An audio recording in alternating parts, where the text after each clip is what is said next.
Good morning,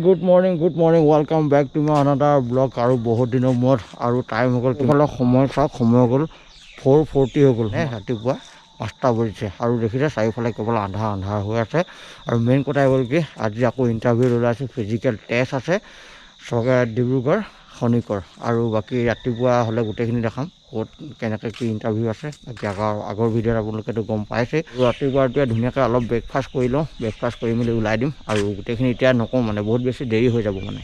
Good morning, what's up guys? কি খবৰ বহুত দিনৰ মূৰত আহি গ'লো পুৰা মটৰ ব্লগিঙত আৰু মেইন কথা গ'ল আপোনালোকে থাম্বনেল আৰু টাইটেল চাই গম পাইছে ফিৰ সে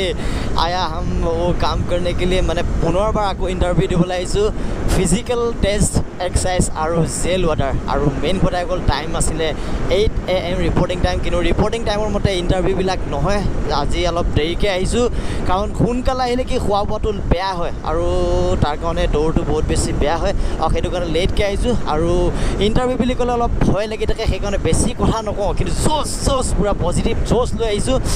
আজিও আকৌ ফালি পঠিয়াম আৰু ৰিজাল্ট আপোনালোকক ক'ম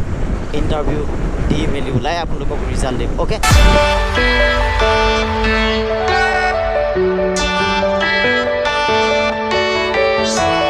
আছে কোনো কিমানে পালে আমাৰ গাঁৱকেইটা ক'ত এইফালে দেখিছে লাইন আৰু এই লাইনটো যে ৰাতিপুৱা 3টা-2টা বজাৰ পৰা এই লাইনটো পাতিছে গম পাইছে একদম মানে লাইন চাওক চবে জীৱনক গঢ়িবৰ কাৰণে কষ্ট কৰিব আহিছে সেইটোৱে ক'ব লাগিব এতিয়া আৰু এইফালে চাওক নাই এইফালে একদম পূৰা ৰাতিপুৱা এই সোনকালে বহি আছে লাইন পাতি ৰ'দটো ওলাইছে ভাল লাগিছে মানে মাইণ্ডটো ফ্ৰেছ লাগিব ন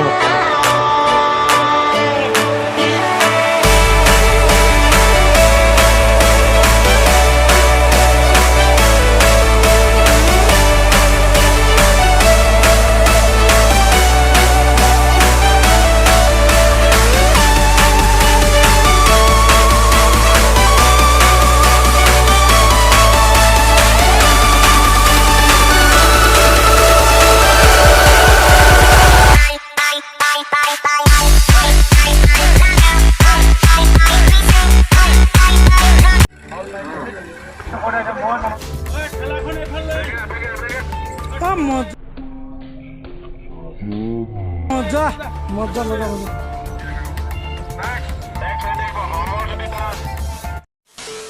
मैंने निभाई है करके दिखाई है यस हमने करके दिखाया है মানে কি কম গাইজ বহুত কষ্টৰ ফলত দুটা ইণ্টাৰভিউ পাছ কৰিলোঁ ফিজিকেল টেষ্ট আৰু ইয়াৰ কষ্টৰ আঁৰৰ অলপ কষ্ট আপোনালোকক দেখাব বিচাৰোঁ একদম ভৰি তলত দেখাম কালি যি কষ্টৰ ফল মানে কষ্টৰ আঁৰৰ কষ্ট আপোনালোকক দেখাম চাব একদম পিয়ৰলি এয়া চাওক এয়া এইটো দেখিছে একদম পূৰা তলতলীয়া হৈ আছে এইটো দেখিছে একদম ওচৰৰ পৰা দেখাছোঁ ইয়াক ফুটুৱাব লাগিলে মানে পূৰা পুৰিব ঠিক আছে এইটো কালি মানে ফিজিকেল টেষ্ট দৌৰ মাৰি হ'ল ঠিক আছে দৌৰ মৰাৰ পিছত জাপ মাৰিব পৰা কেপাচিটি নথকাকৈ এইটো পূৰা ফুলি গ'ল ঠিক আছে নেক্সট ভৰিত চাব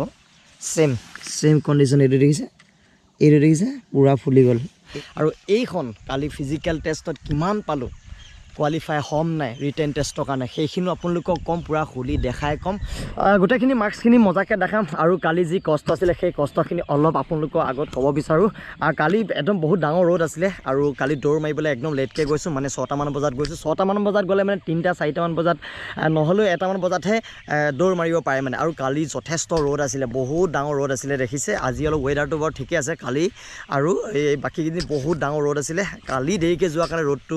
একদম পূৰা 1টা বজাত মাৰিছোঁ যাৰ কাৰণে মানে কি ভৰি পূৰা ফাটি গ'ল আৰু মেইন কথা ভৰি ফাটি যোৱাৰ ৰিজনটো এটাই আছে কি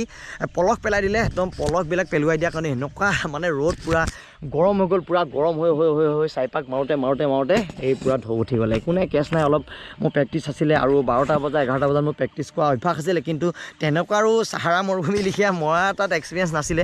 যি কি নহওক এইবিলাক কষ্ট লাগিব না কষ্ট মেইন হয় কষ্ট লাগিব স্মাৰ্ট ৱৰ্ক লাগিব আৰু জাষ্ট এইটো এটা ফাৰ্ষ্ট ষ্টেপ আৰু বহুত আছে লাইফত বহুত কৰিবলগীয়া আছে তো মেইন কথা গ'ল এতিয়া কি মাৰ্কছটো আপোনালোকক চিম্পলি ধুনীয়াকৈ দেখাই দিওঁ কিমান পালোঁ আৰু আপোনালোকে কমেণ্ট কৰিব দুইটা এক্সামৰ কাৰণে মই ৰিটেনৰ কাৰণে কোৱালিফাই হ'ম নাই সেইটো সেইটো ক'ব দেই মই আপোনালোকক দেখাইছোঁ অ'কে দেখিছে এইখন হৈ গ'ল তোমাৰ কালি আমি যি পাছ কৰি ওলাইছোঁ তাৰে এখন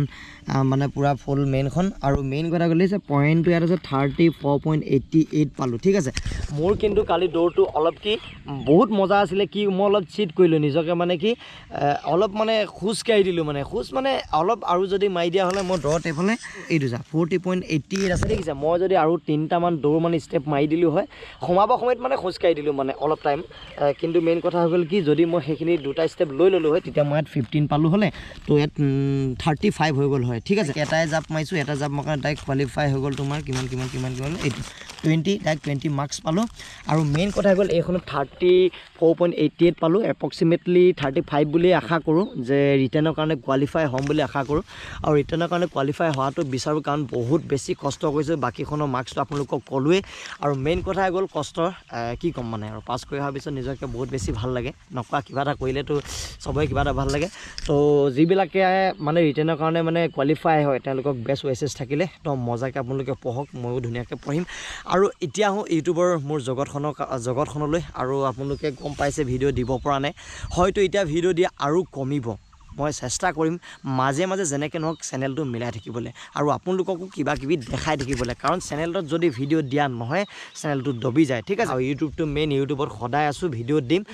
আৰাম কৰোঁ 2 দিন আৰাম কৰোঁ বাকী পঢ়িবতো লাগিবই আৰু সেইকাৰণে আপোনালোকে ভিডিঅ'বিলাক চাই থাকিব মৰম দিব আশীৰ্বাদ কৰিব যিমান পাৰে শ্বেয়াৰ কৰিব আপোনালোকে মোৰ লিখীয়া কষ্ট কৰক ছাকচেছ ডেফিনেটলি হ'ব ঠিক আছে বাকী সকলোৱে আশীৰ্বাদ কৰিব ৰিটেন টেষ্টত যদি নাম আহি যায় তেন্তে চাকৰিৰ কাৰণে কোৱালিফাই কৰিব পাৰোঁ বাকী 4টাৰ কাৰণে মই হৈ গ'লোঁ কোৱালিফাই 4টাৰ ভিতৰত এটা যদি লগাব পাৰোঁ